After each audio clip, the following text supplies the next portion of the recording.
자, 신라화랑에 대해서 설명을 해드리겠습니다. 삼국유사에 나오는 얘기예요. 진흥왕이 신선을 숭배해서 낭자 중에, 여자입니다. 여자 중에 원하를 뽑았는데 누굴 뽑았냐? 남모랑과 교정랑이라는 원하, 여자 화랑을 원하라 그럽니다. 근데 서로 투기해서 없애버렸어요. 근데 도저히 안 되겠는 거예요. 삼국 통일하기 위해서. 그래서 다시 풍월도는 뭐라 그랬죠? 화랑도라 그랬죠? 이래서 남자를 뽑았어요. 그래서 설원랑을 받들어 국선으로 삼았다. 이렇게 이제 돼 있습니다. 이게 이제 신라 화랑에 대한 얘기예요. 자, 여러분들이 이렇게 새 깃털을 꽂습니다. 화랑들은. 새 깃털을 꽂는데, 고구려는 뭘 좋아했느냐? 오우관을 썼어요. 오우관. 이 오는 까마귀입니다. 까마귀 털을 썼어요. 그래서 해머수도 보면 오우관을 썼다고 돼 있어요. 세발 까마귀가 그려져 있고, 그래서 까마귀 깃털을 사용했을 것이다. 그 다음 백제는 일본에 흰 까치를 줍니다. 그리고 이제 이 신라계에게 밀려났던 황극천왕을 다시 그 백제 왕자들이 쿠데타를 일으켰고 제명천왕으로 올립니다. 이때 그 난을 갖다가 백치의 난, 흰 까치의 난이다 라고 해요. 그래서 그리고 이제 이때 일본에 보내준 그 흰 까치를 이렇게 그 선물했는데, 그걸 갖다가 이제 모시는 신사가 지금도 있습니다. 그 까치 신사죠. 이런 거를 볼 때 백제는 까치의 깃털을 사용했을 것이다. 신라는 어떠냐? 김할지가 어디서 태어났냐? 계림이에요, 계림. 닭개자죠. 그 다음에 부인인 알령은 알령정에서 났는데, 계룡의 옆구리에서 태어났어요. 계란 뭐냐면 닭이죠. 그리고 그 입이 닭 부리와 같았었다. 그래서 닭이에요, 닭. 그래서 닭털. 뭐 심지어는 계림이라고 국호를 바꿀 정도로, 이 정도로 이 닭을 굉장히 신성히 했다.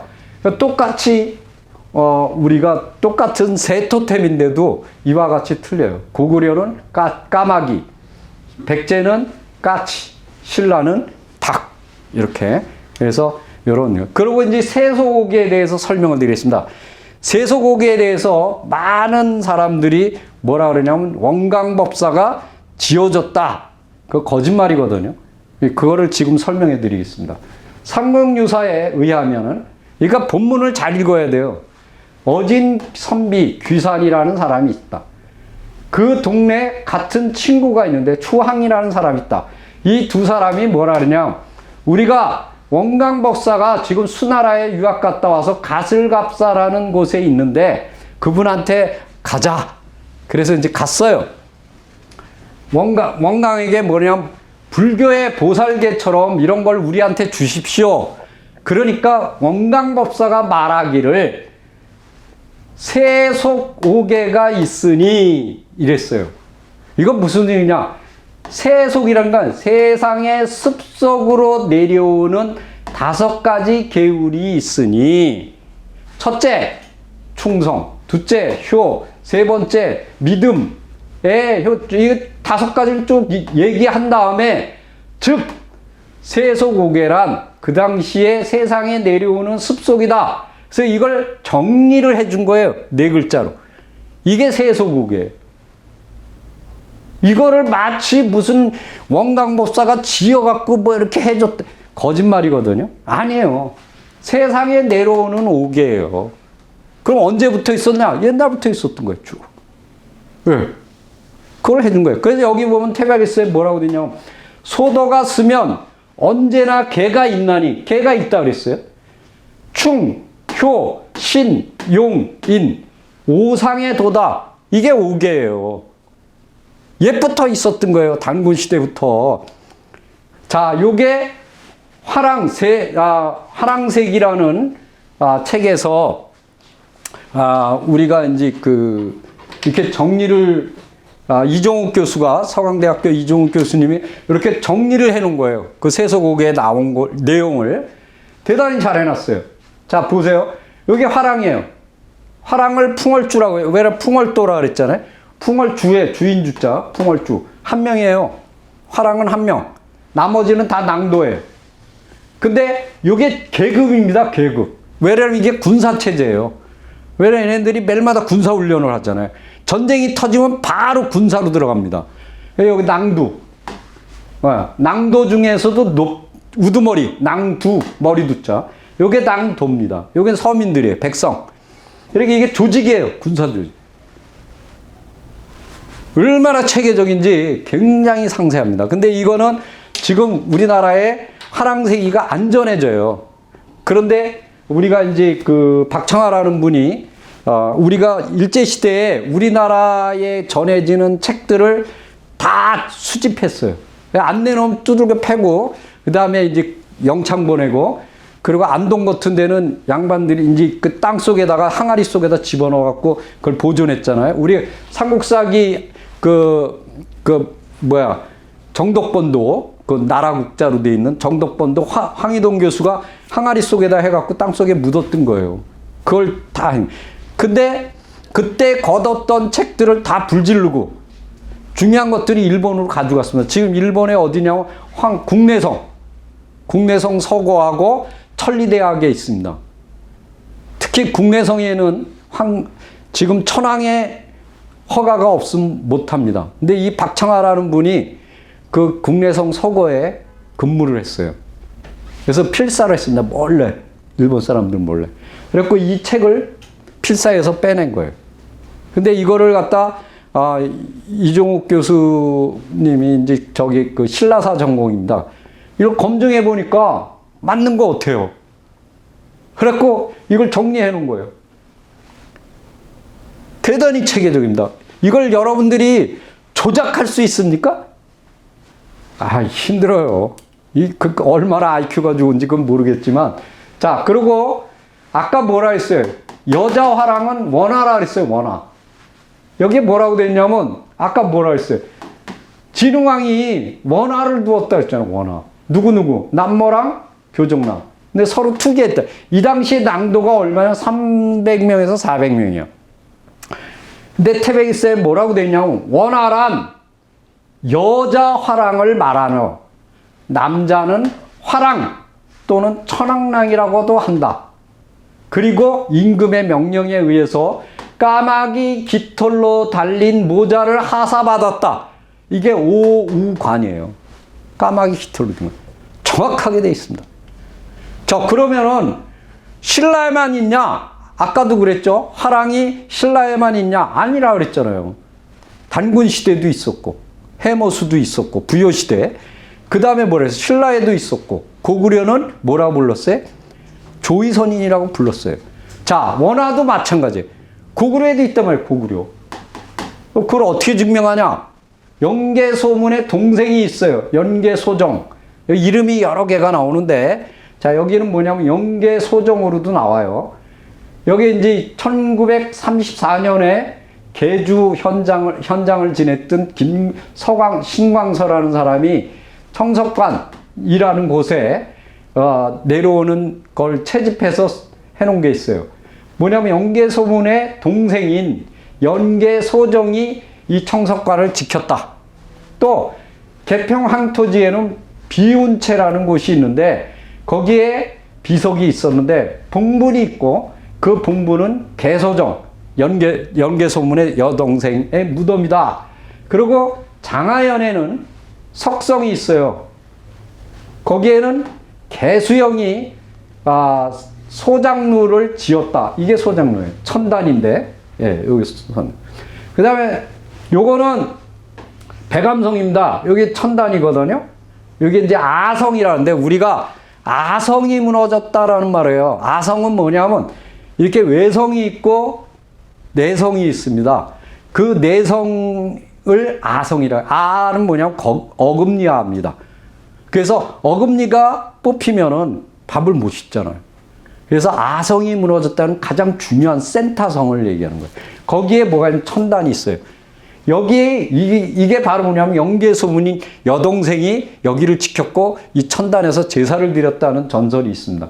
성악장록이라는 책에도 연수영, 개수영, 그래서 비사성이나 석성에서 그 수군, 이 여자분이 영계소문의 여동생이 수군 장군이었대요. 그래서 아주 당나라를 아주 박살을 냈다고 이렇게 전해지고 있습니다. 대장산도 해전, 박작성 전투, 이거 다 수군 전투입니다.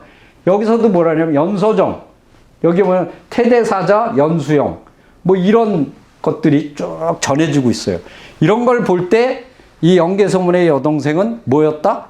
고구려의 원하였다라는 거를 여기 여자 화랑이었다는 거를 알 수가 있죠. 예, 굉장히 중요한 얘기다. 그럼 백제는 없냐? 이걸 또 이도학 교수가 찾아냈어요. 일제시대 일본인 학자가 체록해놓은 전설이 있습니다. 그 전설을 얘기해 드리겠습니다.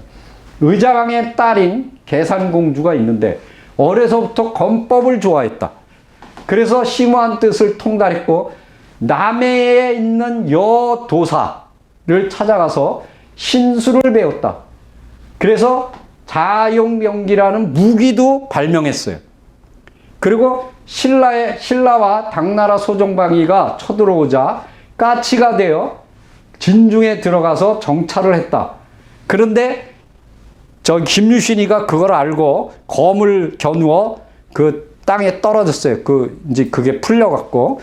그래서 이제 김유신이가 그 여자를, 그 공주를 풀어주자, 그 의자왕에게 가서 신라와 싸우지 말고 화목해라. 그랬더니 안 받아들여지자 자기가 만든 그 자용병기 이걸 갖다 부숴버리고 부소산에 숨어버렸다. 그러니까 이 계산공주도 아까 그 영계소문의 여동생처럼 원하였던 거예요. 원하. 자, 그러면은 이러한 그 화랑이 가야에는 없느냐?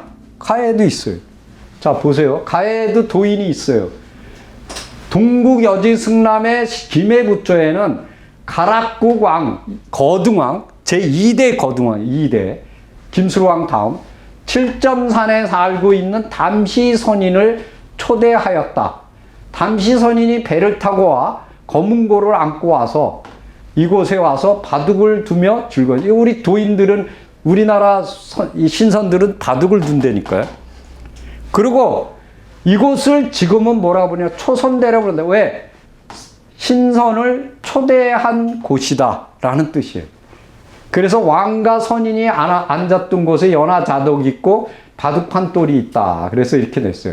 그래서 이곳은 7개의 봉우리가 있는데 멀리서 보면 7개 점처럼 보인다. 그래서 7점산이라고 불렀다.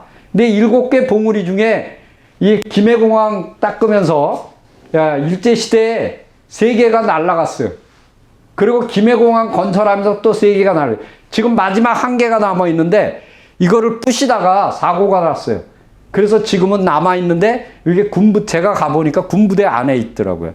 여기 군부대 아니에요. 이거 군부대죠, 이거. 네. 근데 여기 지금 김해를 보시면은 이게 낙동강입니다. 여기 김해예요. 이게 지금 다 김해 평야입니다. 아닙니다. 옛날에는 조선시대까지만 해도 여기가 바다였어요. 여기. 그래서 여기는 섬이, 이 7.4는 여기 섬이에요. 그리고 여기 명지도 여기가 섬입니다. 지금 다 매립되어 있죠. 여기까지 다 매립입니다. 이게, 그래서 여기 옛날에는 배가 여기로 쑥 들어오면은, 이 낙동강으로 이렇게 들어오면, 여기에 항구가 굉장히 넓습니다. 기가 막힌 곳이죠. 자, 그리고 제가 이제 연구를 해보니까, 가라데라고, 우리가 일본의 국기가 가라데하고 유도입니다.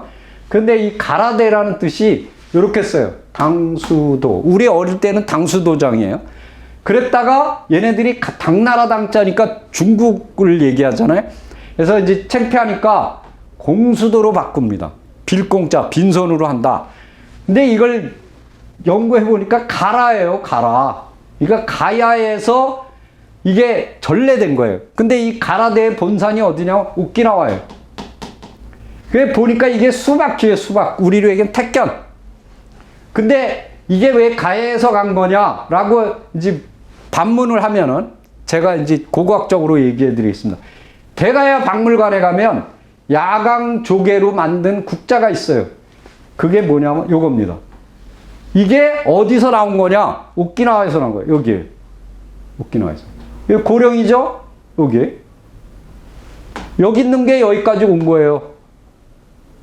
그리고 더 재밌는 거는 지금 큐슈에 가면은 가라츠라고 있습니다. 가라츠. 가라츠가 어디냐면 여기에요. 여기. 왜 가라츠? 근데 이 가라츠라는 건 무슨 뜻이냐면 이게 가라예요. 가라. 이게 가라라니까. 당나라당이 아니에요. 가야라는 뜻이에요. 쯔는 뭐냐면 한국에 가야인이 온 항구라는 뜻이에요. 그리고 그 옆에 이토시마, 후쿠오카인데 여기에는 뭐라고 돼 있냐면 가야산이 있어요. 아예 이름이 가야산이에요. 가야산. 그래서 보면은 지금 요 일본을 보시면은 지금 이쪽 지역 얘는 가야의 무술이 전해졌겠죠. 근데 이즈모 이쪽은 신라인들이 많이 여기서 건너가니까 신라의 건법이. 그 다음에 이쪽 기나이 이쪽은 이쪽은 뭐냐? 백제. 이쪽 동경 쪽은 고구려. 그러니까 건법이 한 개가 아니에요. 고구려, 백제, 신라, 가야의 모든 건법이 일본으로 다 건너간 거예요. 더 재밌는 거는 이걸 한번 보세요. 이 무덤인데 이 무덤이 누구 거냐면 이 사람이에요. 자, 한번 봅시다. 이 사람. 미나모토 요시미스라는 사람이에요. 헤이안 시대 무장인데 무인이에요. 근데 이 사람은 뭐라고 부르냐? 신라 사부로라고 불러요. 신라 사부로가 아니면 신라 삼랑이에요. 우리 삼랑 배웠잖아요. 근데 이 사람은 뭐냐? 대동유합기유 유술. 우리를 얘기하면 합기도입니다. 합기도. 합기도의 시조예요. 시조. 대단하죠? 근데 그게 이 사람 무덤이 일본에 남아있다니까. 제가 갔다 왔는데 여기 딱 써 있어요. 신라 삼랑 의광의 묘. 딱 써 있죠. 대단한 겁니다. 네. 이게 신라 화랑이 여기까지 들어가 있는 거야. 자, 그 다음에 이제 그러면 가야만 있냐? 아니죠. 백제도 있죠. 근데 이거는 정확하게는 모르겠어요. 근데 정명학 씨라는 분이 자기가 쓴 국사대전에 백제의 화랑을 무절이라고 한다. 이렇게 돼 있어요. 근데 김교훈 이분이 쓴 신단실기에 뭐라고 했어요? 백제는 해마다 4월에 제사를 드렸는데 그걸 교천이라고 하였다. 근데 여기 보면은 어떤 분들은 이런 얘기를 해요. 사무라이라는 말은 사무라우에서 나오는데 이게 사우라비에서 나왔다. 사우라비. 뭐 이렇게 이제 얘기를 해요. 근데 뭐 충분히 가능성은 있는 것 같아요. 그래서 이걸 보면은 무절이라는 거를 풀면은 요 사우라비하고 뭔가 일통하지 않겠는가. 뭐 이거는 이제 앞으로 더 연구를 해봐야. 하여튼 고구려, 백제, 신라, 가야까지 다 있었다. 라고 이제 얘기가 되는 거죠. 그러면 고려 시대도 있겠네요. 맞습니다. 자, 고려를 한번 보겠습니다. 후뇨 10조에 뭐라고 돼 있냐? 제6조 10개인데 자기 후손들에게 당부하는 10가지예요. 태조 왕건이. 나의 소원은 연등과 팔관이 있는 바, 연등은 부처를 제사하고 팔관은 하늘, 이 우리나라 신선도죠. 우악, 명산, 대천, 용신을 제사하는 것이니 이거를 늘 경건하게 행하라 이렇게 돼 있어요. 근데 이 김교훈이 지은 신단실기에 뭐라냐면 고려는 10월과 2월에 등불을 켜놓고 천신에게 제사를 드렸다라고 돼 있어요. 그러면 등불을 킨 건 뭐예요? 연등 행사예요. 연등. 등불을 킨다 그래서 연등이거든. 그럼 이거는 불교라 그랬어요. 근데 여기는 뭐예요? 연등불을 갖다가 기린다. 아니에요. 여기는 천신에게 제사를 드렸다 그랬어요. 그렇다면은 팔관에뿐만 아니라 연등에도 바로 천신에 대한 제사다. 즉 선도에 대한 행사였다라는 게 증명이 된 거예요. 그리고 고려사에 보면은 의종이 뭐라고 돼 있냐? 선풍을 중수하래서 선풍. 우리나라 신라 시대부터 내려오는 신라 시대에는 선풍이 매우 크게 행해졌는데 근래에는 우리 고려 때 팔관해가 점점 쇠락해지고 있다. 그러니 선가의 고풍을 다시 일으켜라. 이렇게 이제 명령을 내리는 겁니다. 이게 팔관해입니다. 고려 팔관해. 자, 그 다음에 이제 고려의 화랑도를 또 중흥했으면 좋겠다. 누가? 이시배기가.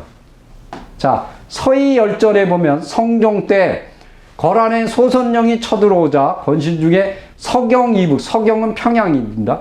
서경 이북의 땅을 주자! 이거 사대주의자들이죠.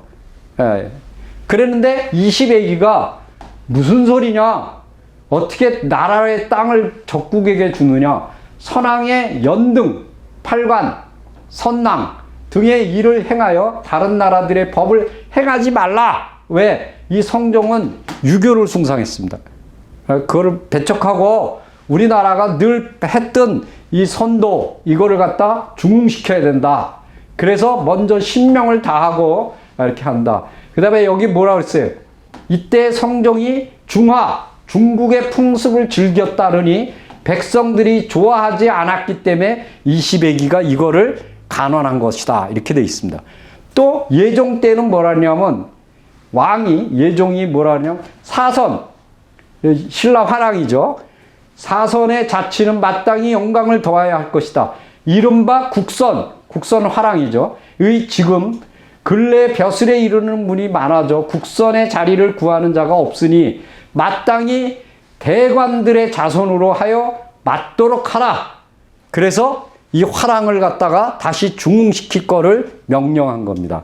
이 정도로 되게 중요해요. 근데 요거는 송나라 사람이 씁니다. 송나라 사신이 고려에 와서 느낀 거를 갖다 쭉 이렇게 기록한 게 선화봉사 고려 도경이라는 책이에요. 근데 여기에는 원래 그림이 있었는데 지금은 그림이 안 전해져요. 여기에 뭐가 나오냐? 제가화상이라는 조가 나와요. 제가화상이 뭐냐면 제가는 집에 있는 화상은 중이죠. 중 같은 사람이다. 근데 이 사람은 뭐라고 설명했냐면 제가화상이라는 사람들은 중이 입는 옷을 입지 않고 계율도 지키지 않는다. 흰 모시로 만든 좁은 옷에 검은 비단으로 된 허리띠를 두른다. 우리 요새 보면은 태권도 초단이 되면 검은 띠를 이렇게 줍니다. 저는 이제 학기도를 했는데 이제 3단까지 초단까지 했죠. 왜 검은 띠를 줘요? 이게 뭐냐면 조의 선인의 풍습이에요. 네. 여기 보면은 검은 비단으로 된 허리띠를 두른다. 이게 옛날부터 있었던 거예요. 그 다음에 여자와 결혼하고 아이를 양육한다. 도로를 청소하고 또랑을 파고 성을 짓는 일을 한다.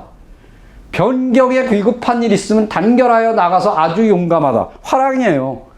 그리고 전쟁에 참여할 때는 누구나 자신의 양식을 싸들고 가기 때문에 국가에서 비용을 들이지 않고도 전쟁을 치를 수가 있다.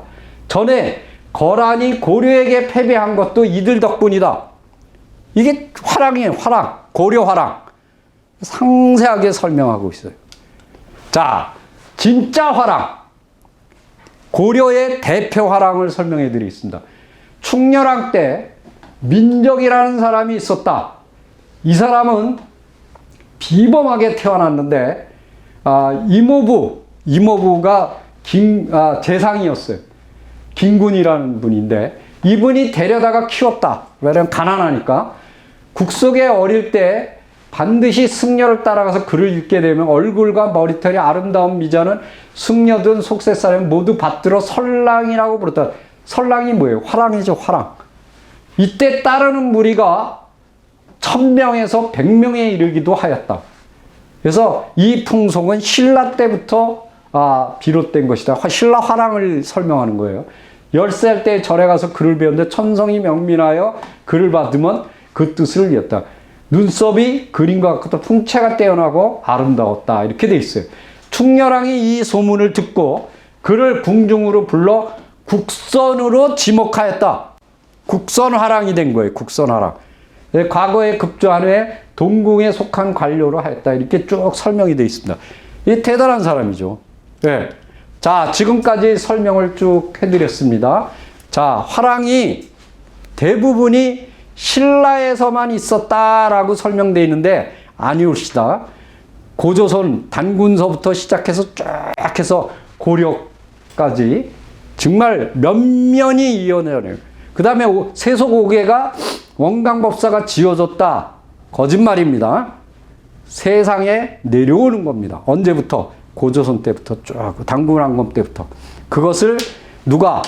원광법사가 정리를 해준 거예요. 쌈박하게 이렇게 네 글자로 탁탁탁탁 정리를 해준 거예요. 그게 세속오개입니다. 세상에 내려오던, 세상의 습속에 내려오는 5가지 계율, 이거를 세속오개라고 그럽니다. 그래서 여러분들이 지금까지 잘못 알고 있었던 우리의 전통 사상, 전통 종교, 그다음에 이런 것들을 다시 한번 일깨워 드리기 위해서 제가 이제 이렇게 간략하게 설명을 해 드렸습니다. 수고하셨습니다.